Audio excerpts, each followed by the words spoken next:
నేను ఒక ఎల్లాలి నోట విన్నానమ్మా 10 ఏళ్ల క్రితం. నాకు ఎప్పుడూ అది మనస్సులో తిరుగుతూ ఉంటుంది. చెరువు సత్యనారాయణ శాస్త్రి గారని మహానుభావుడు ఉండేవాడు. సంస్కృతంలో తెలుగులో దిగ్ధంతి లాంటి పండితుడు. తణుకులో ఓరియంటల్ కాలేజీ ప్రిన్సిపాల్గా పనిచేసి చిన్న వయసులో 52 ఏళ్ల వయసులో స్వర్గస్థుడయ్యాడు. బ్రహ్మదేవుడు లాక్కెళ్ళిపోయి ఉంటాడు. ఆయన లోకల్లో పండితులు లేక అనుమానం లేదు. వాళ్ళ ఇంటికి ఏదో మేము సందర్భంలో వెళ్ళినప్పుడు నేను వాళ్ళని ఒకసారి మీరు మా ఇంటికి రండమ్మా అని పిలిచాను. ఆయన సరేనాయా అన్నారు. ఆవిడేమంతో తెలుసునా అండి, మేము రావండి, మీరు చెప్పిన సమయానికి మా ఇంటికి అమ్మవారు వస్తుంది. అమ్మవారు రావడం ఏంటి, ఏదో దేవత పూనినట్టు. నాకు అర్థం కాలే. వెంటనే మా ఇంటికి అమ్మవారు వస్తుందండి, 11 గంటలకు మహానైవేద్యం పెడతాం మేము, పరివార దేవతలతో సహా అమ్మవారు వస్తుంది. ఆవిడ ఉన్నప్పుడు మేము లేకపోతే ఎలాగండి, ఏమనుకోకండి, ఆయన వస్తారు, నేను రాను. ఆవిడ కాళ్ళకి దండం పెట్టి నేను బయటకు వచ్చానమ్మా, నువ్వు నిజమైన భక్తురాలివని.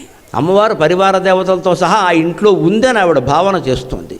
కాబట్టి నైవేద్యం సమయంలో నేను ఎక్కడికి రాను అని చెప్పింది ఆవిడ. ఆయన వస్తారు, కావాలంటే తీసుకెళ్ళండి, నేను రాను, ఏమనుకోకండి. లేదమ్మా, మీరు చేసే పని చాలా గొప్పది, మీలాంటి వాళ్ళని నమస్కారం చేసుకుంటే పుణ్యం మాకు బుద్ధి వస్తుందని వచ్చాను. అది భావన చెయ్యాలి.